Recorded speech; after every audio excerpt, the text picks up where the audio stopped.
All right, we are still in chapter 5 on transcendentals, and now we are on packet C, and this is going to discuss the derivative and antiderivative of e to the x. So the derivative of e to the x is e to the x. So if anything, just remember to do the chain rule, and don't forget it's there. All right, pretty basic concept there. It's kind of cool if you think about it, that the function and its derivative are the same exact thing. So the slopes at each point are the same as the function. So if I take my derivative, right, I've got e, and we say to the x, we're saying in generic to the x. So that is the same. So now I'm just focusing on that power. I'm going to take the derivative of that power, which is -1. So we got negative e to the 1 minus x. Example 2, same idea here. So whatever is there, you're just copying. That's your derivative e to the x is e to the x. Now multiply by the chain rule and get my y prime there. And then for the most part, if there is a multiplied term, it is written in front of the e to the x, especially for the levels of the exponent and things like that. It's easier to read. So now example 3, we have a product rule to start. All right, so I'm going to go with derivative of the first times the second plus derivative of the second. All right, so that's e to the negative x. Derivative of the top is a -1 times the first minus derivative of e to the x is e to the x. So my first term doesn't change to x e to the negative x.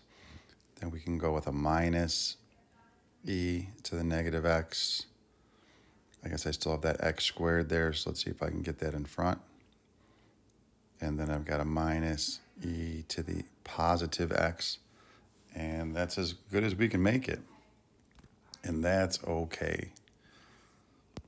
All right, number 4, my f prime of x, derivative of e to the x is e to the x, so we're just copying. And I'm going to multiply by the chain rule. So that is like an x to the -2, x to the -2. So then I've got to bring down the -2 and then drop them to the -3. So you got to make sure you are considering my derivatives and you're not thinking of integrals. So now if we clean that up, I've got -2 e to the 1 over x squared all over x cubed. All right, example 5, I would do first a rewrite. I would have the natural log of the quantity, 1 plus e to the x minus natural log of the quantity, 1 minus e to the x, because I don't want to do a chain rule with that quotient rule. That's just long and obnoxious. This is a rewrite, so this is still a y equals so far. So now when I take the derivative, I've got 1 over my argument. And then if I chain it, derivative of e to the x is e to the x minus 1 over my argument. Derivative of e to the x is e to the x. There's a negative there, so I'm going to change this to a plus instead. My denominators are not the same. There's no requirement for me to make one term, so I'm going to stop right there. Number 6.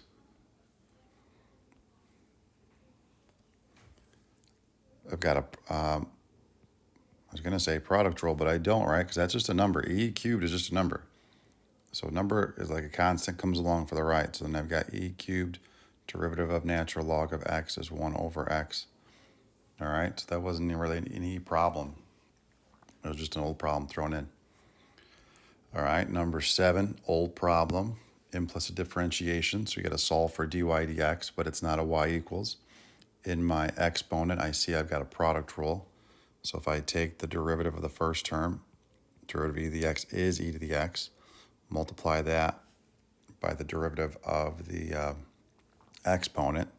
So in there I've got a product rule. So derivative of the first times the second plus derivative of the second. I'm going to use the dy dx notation so I don't lose it with exponents, times the first.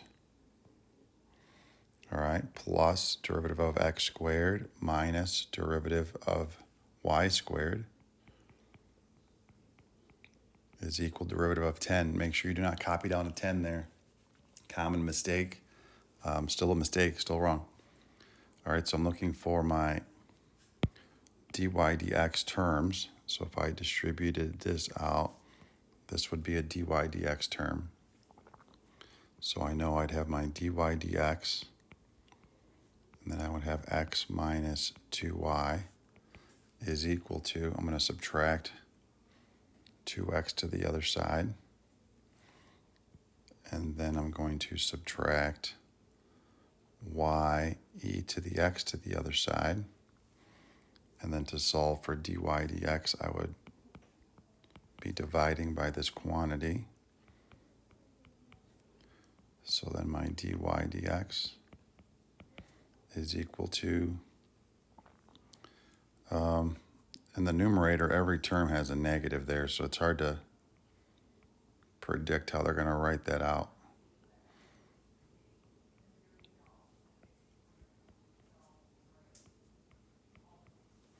Just realize if you have every term multiplied by -1 there, that only one of the four terms would be negative, and that could be a multiple choice. Pre-calc review, and you've seen this already in the homework, that the first grouping of homework is old stuff, and it's optional. But if you need to refresh on those skills, it is recommended. So if I need to get x out of the exponent and my base is e, I'm going to use the natural log, because the natural log of e is 1. Since this quantity is a power, I can write it in front as a coefficient. Like I said, natural log of e is a 1, so if you multiply by 1, you do not change the value of the problem. All right, so then I got to minus the 1 over to the other side, but I don't want it to look like natural log of 7 minus 1, and people interpret that as natural log of 6. So I'm going to just write it out in front. All right, so we got to get rid of the natural log, that we're going to take base e to both sides. Same idea, and those are going to simplify off. So then I've got e to the 5th.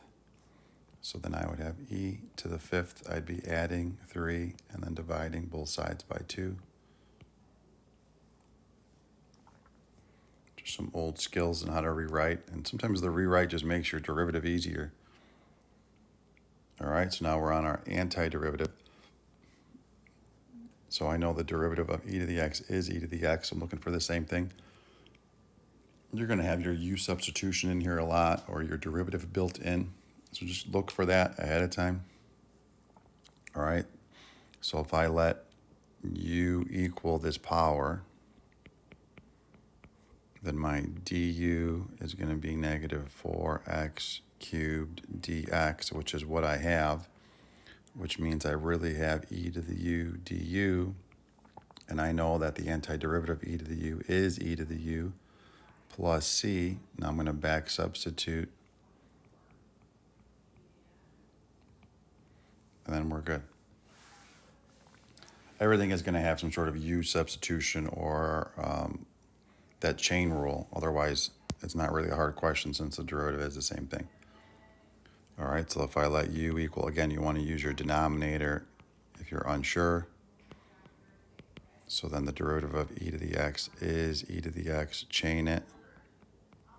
So that means I'm missing that chain of a 2, so I've got a counter with a half on the outside. So now I really have 1 over u du. And we've already learned that that is the natural log of the absolute value of u plus c. Again, I left my space there so I can just back substitute. Save ourselves a writing step. All right, number 12. Again, you're using that u sub idea because you have a composite function, so don't overthink that portion. All right, there is a negative there, so I'm going to take the negative with it just because. So then my du is going to be, if I bring that 2 down, the 2's are going to cancel, so then I've got negative x dx. All right, so that means I need a negative here, so I'm going to counter with a negative on the outside. So then the negative x dx, right, is my du. So then that guy's gone. So then I've got e to the positive u because I took that negative with it. Let's just switch everybody over. All right, so then if I evaluate my lower limit, it stays the same. Let's change that to be red to show you that I did it. And then if I evaluate my upper limit, I'm going to have a -1. So now my antiderivative of e to the u is e to the u. I have my negative in front of the integral, so I'm going to write that in front of my e and evaluate between -1 and 0. I do understand that that is backwards. It will counteract each other. If you already adjusted for that, that's fine. Otherwise, I'm going to take my top minus my lower limit. I'll put it in a parentheses so we don't lose that negative. All right, so the negative and the negative are going to cancel. So I'm going to write it as a fraction as well, -1 over e plus 1. And if you flipped it already, then you just have the same thing, just in reverse order. And again, there's no advantage of adding the like terms. If it's multiple choice, of course, you're going to adjust accordingly to find the right answer. Otherwise, it's personal preference. All right, so I've got my composite here at number 13. So I've got e to the x plus e to the negative x. So then my du, derivative of e to the x, is e to the x. On the second term here, I'm going to have a chain rule, so I'm going to preload that with a subtraction. So that means if I just factor this 2 out, then it matches up perfect. So I didn't have to force anything and counter with anything. I just factored the 2 out. So then that is going to give me 1 over u squared du.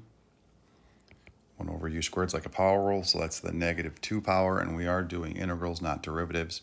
So I've got to go up 1 and then divide by a -1, and then my multiply 2 comes into play. And then I have my plus c, and then I'm going to back substitute.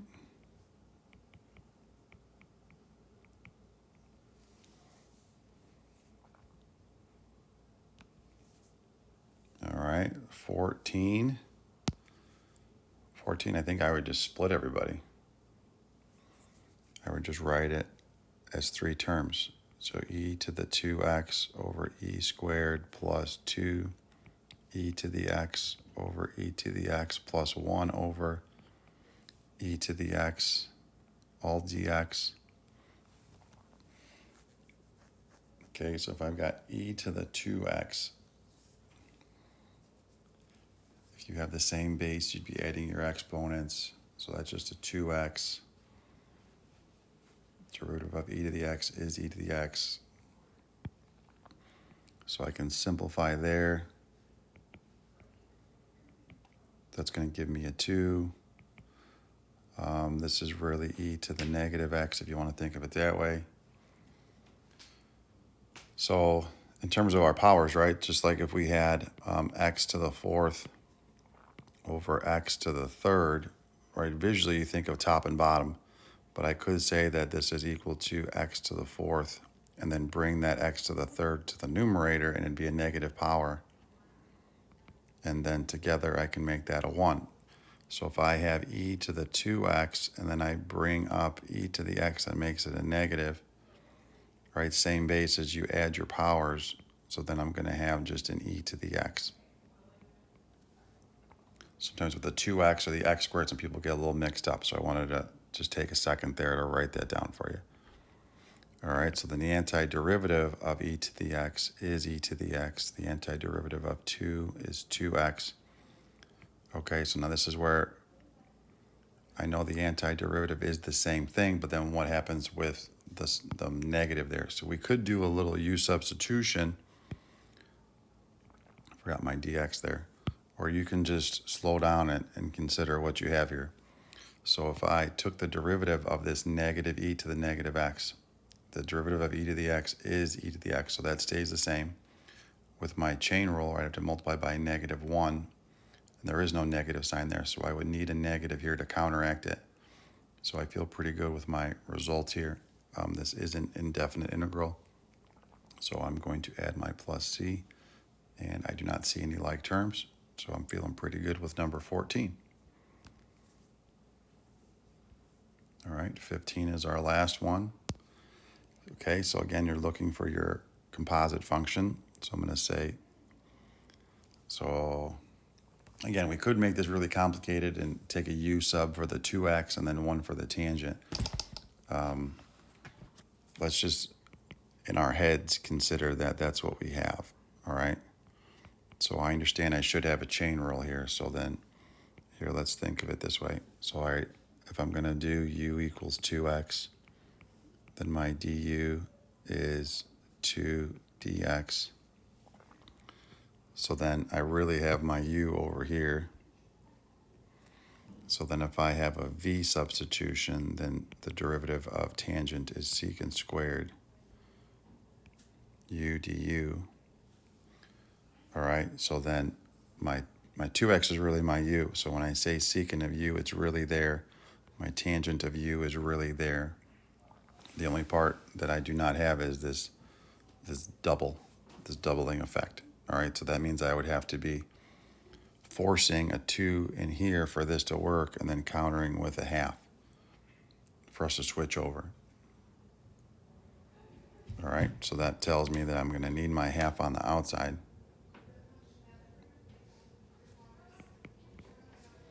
And then I'm going to end up with the integral of e to the v dv. And I know the antiderivative of e to the v is e to the v plus c is equal to e to the tangent of, and I'm going to back substitute all the way to the 2x plus c. All right, so that's what I mean. Like some of this you're going to, if you feel comfortable doing in your head, go ahead and do so. They are small substitutions. If you do not, then go ahead and write down the double substitution like I had.